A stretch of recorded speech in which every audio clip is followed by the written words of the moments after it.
மின்னல் வீரன். மதுரையில் உள்ள ஒரு அரசு பள்ளியில் 10ஆம் வகுப்பு படித்து வந்தான் கதிர். அமைதியான சுபாவம் கொண்ட அவனை வகுப்பில் உள்ள சில மாணவர்கள் உருவத்தை கேலி செய்தும் உன்னால் எதற்கும் உதவாது என்று கிண்டல் செய்தும் வந்தனர்.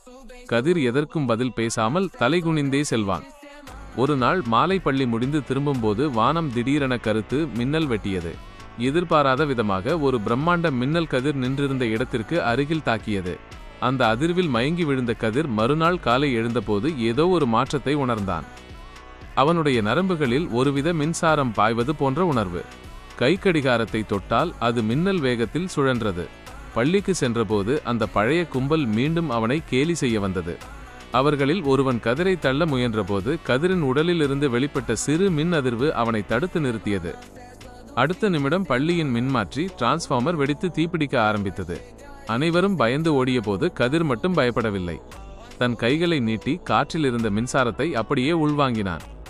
தீ அணைந்தது, ஆபத்து நீங்கியது. நேற்று வரை கேலி செய்தவர்கள் இன்று ஆச்சரியத்துடன் அவனை பார்த்தார்கள்.